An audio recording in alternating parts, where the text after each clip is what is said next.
नमस्कार दोस्तों। अगला जो आपका कन्फ्यूज़न रहता है वो ये रहता है कि मैम टेस्ट सीरीज कब से ज्वाइन करें, जबकि एग्जाम की अपडेट आ चुकी है, तो कब से हमें टेस्ट सीरीज ज्वाइन करना चाहिए। तो मैं ये कहूँगी कि अभी से ज्वाइन करो, क्योंकि ऐसा तो है नहीं कि आपने ज़िंदगी में पहली बार किताब उठाई है फर्स्ट ग्रेड की या सेकंड ग्रेड की, जिस भी एग्ज़ाम की आप तैयारी कर रहे हो ज़िंदगी में पहली बार उठाई है। हम या तो फेलियर हैं, मतलब जैसे मैं हुई थी कि कई सारे एग्जामों में हम बहुत बार फेल हो चुके होते हैं, तो वह जीके की किताबें हम बहुत बार पढ़ चुके होते हैं, मतलब हमारा सेकंड अटैम्प्ट है, थर्ड अटैम्प्ट है ना ये। और या फिर हम अगर फ्रेशर भी हैं तो ऐसा तो है ना कि आज से ही हम पढ़ने बैठे हैं, हम पढ़ रहे होंगे ना पिछले 6 महीने से लगभग, थोड़ा पढ़ रहे होंगे, लेकिन जैसा भी है हम पढ़ रहे होंगे। तो मैं सिर्फ इतना कहूँगी कि आप अभी से आज से ही टेस्ट देना शुरू कर दो, है ना। दूसरी टेस्ट कैसे दे, या तो ऑनलाइन टेस्ट दे या ऑफलाइन टेस्ट दे। तो मैं देखो, ऑनलाइन देने का एक्सपीरियंस मुझे नहीं पता, क्योंकि मैंने कभी भी किसी भी एग्जाम का कोई भी ऑनलाइन टेस्ट नहीं दिया, क्योंकि ज़बरदस्ती टाइमिंग पे जाओ, टेस्ट दो, फिर नंबर आओ, रैंकिंग आओ, दिमाग पे प्रेशर बढ़ता है। मैं सिर्फ क्या करती थी कि अपने जो पुराने मॉडल पेपर होते हैं और पुराने पेपर होते हैं उनकी कई सारी किताबें, गाइड जो होती है वो मार्केट में मिलती है, मैं उनको खरीद के ले आती थी। और उनमें बहुत सारे टेस्ट होते हैं, मतलब पूरा पेपर होता है। टेस्ट क्या होता है, पूरा पेपर होता है। जब भी आपका पढ़ाई में मन नहीं लग रहा हो, जैसे मेरा शाम को लाइब्रेरी से घर आने का टाइम होता था, तो पूरे दिन पढ़ पढ़ के थक जाती थी, तो मैं 5 बजे से लेकर 6:30 बजे तक टेस्ट देने बैठती थी, है ना।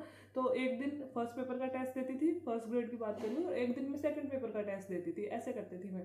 तो अब कुछ लोग कहेंगे 3 घंटे का पेपर 1.5 घंटे में कैसे करते थे। बिल्कुल आसानी से कर देते थे, इतना कोई अपने ज्योग्राफी का पेपर ऐसा नहीं आता, कोई भी सब्जेक्ट का ऐसा नहीं आता, मैथ्स वगैरह को छोड़ दो, बाकी तो हमें या तो आ रहा है या नहीं आ रहा है ना।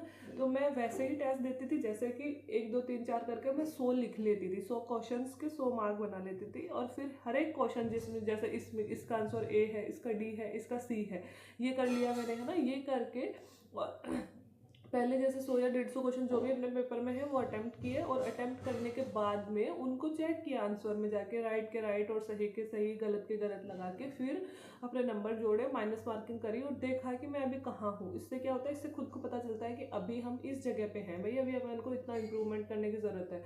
और दूसरा, ये करने के बाद में सबसे बड़ी जो मैं चीज़ करती थी वो ये करती थी कि फिर मैं फिर से पेपर खोलती थी, और चाहे सही आंसर हो चाहे गलत हो, क्योंकि जो हम सही कर रहे हैं ना उन पे भी बहुत सारे क्वेश्चंस पे हमें 100% विश्वास नहीं होता। हम सोचते शायद ये होगा, और यार गलत हो गया तो, है ना। तो सारे क्वेश्चन, जो भी 100 क्वेश्चन मैंने अटेम्प्ट किए ना, वो सारे पढ़ती थी कि सही का सही वाला आंसर भी एक बार फिर से देख लिया कि अच्छा ये मैंने किया था, ये सही है, ठीक है।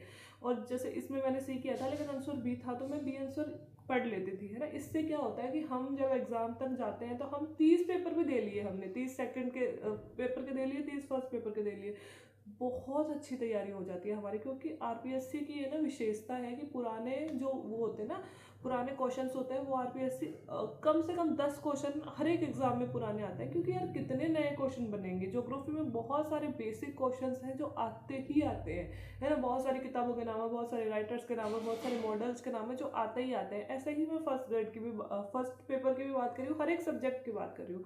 तो उनसे क्या होता है, बहुत सारे क्वेश्चंस हमारे याद हो जाते हैं। उनसे क्या होता है, बहुत सारे आंसर्स का हमें अंदाजा लगने लग जाता है कि नहीं यार ऐसा आंसर तो नहीं हो सकता, इसका ऐसा होता है, ठीक है। रही बात ये कि मैडम हमारा तो अभी सिलेबस ही नहीं हुआ। सिलेबस भाई लास्ट दिन तक नहीं होगा, इस वहम में कभी मत रहना कि जिस दिन हमारा सिलेबस होगा उस दिन हम टेस्ट सीरीज ज्वाइन करेंगे। नहीं, हम सिलेबस अपना नंबर देखने के लिए टेस्ट सीरीज ज्वाइन नहीं करते हैं।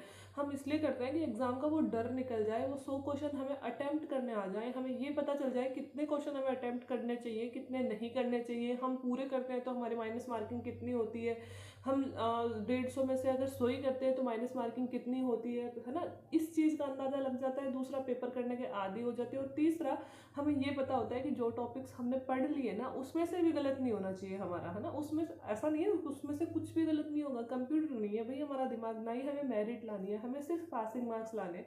कुछ गलत होंगे लेकिन भाई 90% तो सही हो, जो जो टॉपिक हमने पढ़ लिए उनमें से, है ना। तो इसलिए टेस्ट सीरीज देना ज़रूरी है। और नंबर कम आ रहे हैं उसकी चिंता मत करो, बस टेस्ट सीरीज दो आप, है ना। जो भी जहाँ से भी, मैं ये नहीं कहूँगी ऑनलाइन खराब है, ऑनलाइन देना चाहो ऑनलाइन दे सकते हो, पर मैं ऑफलाइन वाली देती थी, मतलब मैं सिर्फ किताबों में से देती थी, और किसी को पता ही नहीं चलता हम किस पोजीशन में, हमें खुद को अंदाजा लगना चाहिए कि हम किस पोजीशन में, ठीक है। इसलिए टेस्ट सीरीज देना शुरू कर दो।